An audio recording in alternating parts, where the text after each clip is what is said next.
بسم اللہ الرحمن الرحیم۔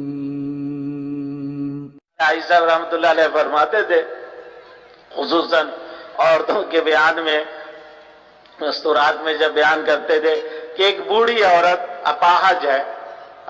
ہے، بوڑھی ہے، چل نہیں سکتی، دیکھ نہیں سکتی، بول نہیں سکتی،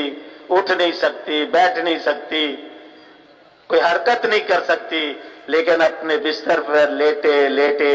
سارے عالم کی ہدایت کی فکر کر سکتی ہے، دماغ کام کر رہا، باقی کوئی جسم کا کوئی حصہ کام نہیں کر رہا۔ اب وہ اپنے بستر پہ لیٹے لیٹے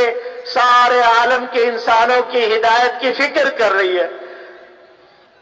کر کچھ نہیں سکتی، صرف فکر کر رہی ہے۔ ایسا فرماتے تھے ساری دنیا کے انسانوں کی ہدایت کے بقدر اللہ اس کو اجر و ثواب دیں گے، ہدایت جس کو اللہ چاہیں گے دیں گے، لیکن اس کو ملے گا پورا اس فکر کی وجہ سے۔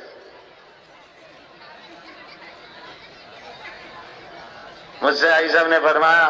ہندوستان کے دو بڑے علماء، ان کو فون کرنے کے لیے اور کہا کہ ان دونوں سے خود بات کی حاجی صاحب نے کہ ہندوستان کے جتنے مدرسے ہیں ان تمام مدرسے کے طلباء اور اساتذہ سے یہ کہو کہ جب پڑھنے پڑھانے میں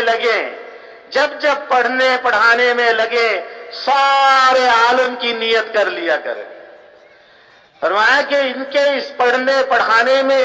سارے عالم کی نیت کر رہے ہیں، جا ایک قدم بھی نہیں رہے، لیکن پڑھنے پڑھانے کے وقت میں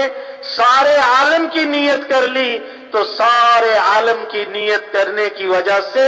سارے عالم کے اوپر ان کے پڑھنے پڑھانے کے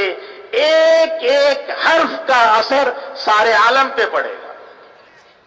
اور جو یہ اثر بڑھتا جائے گا لوگوں میں ہدایت کے قبول کرنے کی استعداد پیدا ہوگی،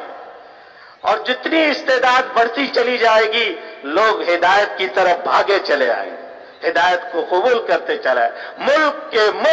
قوم کی قومیں ہدایت کی طرف آئیں گی، اسلام کی طرف آئیں گی۔ جن کے حکمران جن کے بڑے انہیں روکنا چاہیں گے تو وہ روک نہیں سکیں گے، اور قومیں ملک اسلام قبول کرتی چلی جائیں گی۔ مولانا یوسف صاحب رحمۃ اللہ نے فرمایا تبلیغ کا مقصد اپنے مشاغل سے چھڑانا نہیں ہے۔ یہ مولانا یوسف صاحب رحمۃ اللہ علیہ کے الفاظ ہیں لکھے ہوئے کہ تبلیغ کا مقصد لوگوں کو ان کے مشاغل سے، ان کے کام کاج سے چھڑانا نہیں ہے۔